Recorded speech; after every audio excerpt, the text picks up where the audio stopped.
Hi, Joseph. Well, Gifty, as you rightly heard from the members on the minority side, they think this was virtually an empty budget review and policy statement from the finance minister. They think that it's pushing the economy possibly into the arena of a possible collapse. We heard from Isaac Adongo complaining about what he says is the ballooning debt stock that they think the finance minister is not taking care of. And Kesel Atofosin, the former deputy finance minister, is worried that the nation is headed in the wrong arena financially. Let's get a quick reaction to that from a member on the Finance Committee of Parliament from the majority side. He is government spokesperson on finance, Daniel Okyem Aboagye. Thanks very much for joining us. Your colleagues think the economy is virtually headed to a crash following what they've heard from the finance minister today. Your reaction? Well, I totally disagree. Unfortunately, I think our colleagues don't have a lot of things to say. They don't have a message. So whatever they hear, they will say is going to collapse. Even under their watch, when the macroeconomic factors were not doing well, when the whole world is talking about the fact that they were doing reckless spending and reckless borrowing, the economy did collapse, so to say. We picked it up. The factors show that if you had the accounting that the minister gave, that from 2017 to 2019, we had actually done very well in terms of stabilizing the economy and easing the burden on Ghanaians and taking us out of IMF, stabilizing the power, and do what we have to do. We're on the tangent of growth. We are doing GDP averaging of about almost 7%, given that we took it from 3.4%. So what happened, unfortunately, even though we're in year of roads, is that the pandemic hit, COVID hit. At that point in time, you have to realign your expenditure to ensure that people have lives.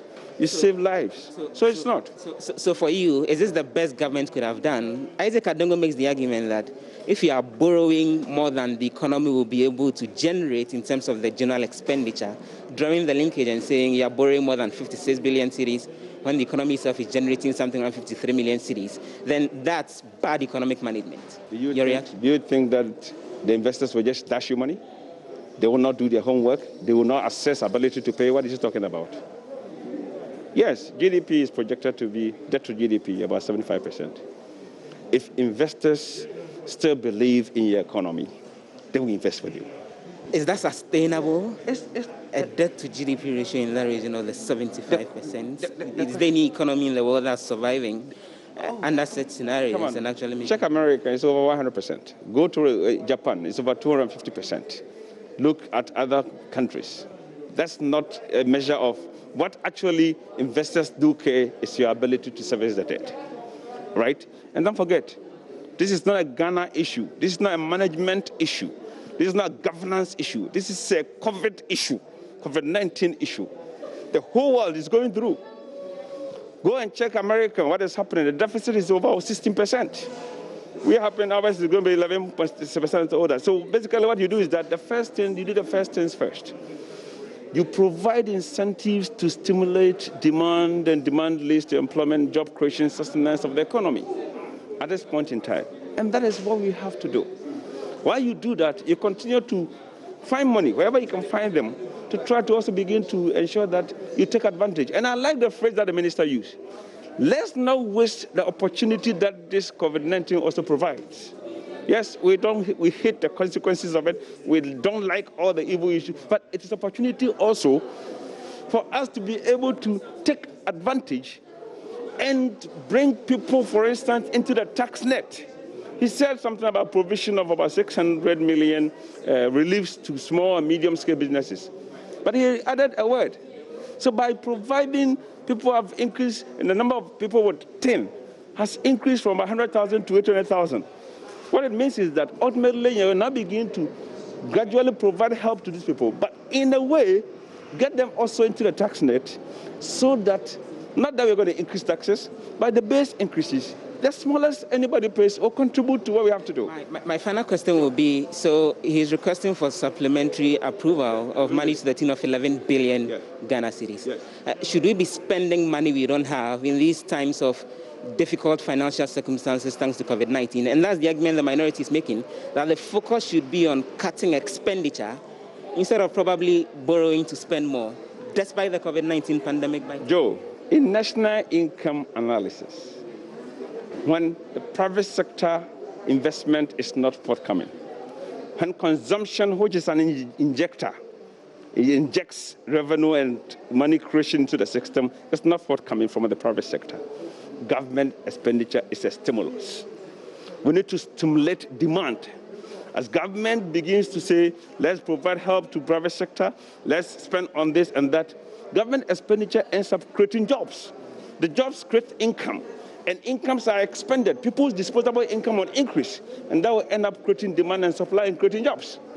Your colleagues are predicting a lot of this expenditure will go back to government cronies, and that everyday people would end up not benefiting. What's the assurance that all these additional expenses would actually generate real growth in the economy for the everyday person? As for the things our friends will say, the least said about that, the better.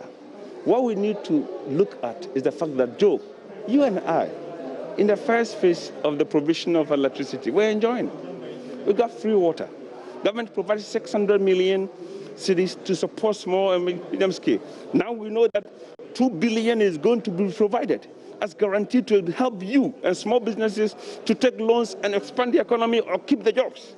We know that there's a plan, medium to long term, of about 100 billion. 70-30, government providing 10%, private sector providing 70% to be able to stimulate the long-term economy of heading towards Ghana beyond aid. Let's look at that.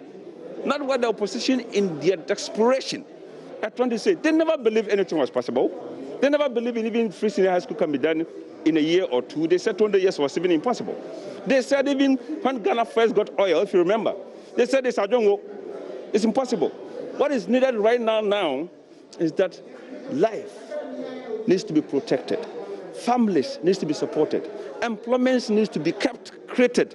Those who are going through unemployment need to be supported. When all these things are done and we have life, trust me, we'll be able to do more. And that's why they say in account that, if you have life, you have everything. And that is a matter of choice. And that is clearly the difference between us and them. And they know. So I believe the minister has done very well. I believe the president needs to be applauded. I said this very humbly, and I believe that we should look at the facts, not just the distractions that our friends are trying to say, this is not possible, this is that, this is that. Will you sit down for a dog to bite you when you have a stick by you? No, it doesn't make sense. And so we are using common sense, that's all the things we know, to make it happen. As for our friends in NDC, the better they stay, the longer they stay in opposition, the better for us. Many thanks for joining us. That's government spokesperson on the economy. That's Daniel Okyem Aboagye, who is also the MP for Bantama and a member of the Finance Committee. So the debate has concluded here. The Finance Minister has left the premises. We've had reactions from the minority, Kesela Tofosin and Isaac Adongo, criticizing the review. What is expected next week is that for Monday, the real debate on it on the floor of the House will commence all the way through Tuesday, most likely into Wednesday, before the House eventually approves both the budget estimates and the supplementary approval, as has been requested by the Finance Minister, Kenneth Ofori-Atta. Gifty, back to you. Joseph, it's been a very long day. I won't belabor the points that have been made. There's been a lot of back and forth, most of which we expected anyway. I mean, in terms of the heckling and in terms of the responses based on political dynamics. So we'll leave it there. And I'm sure that we'll be getting more in our subsequent bulletins. But next week, there will be that debate, which we'll bring to our viewers.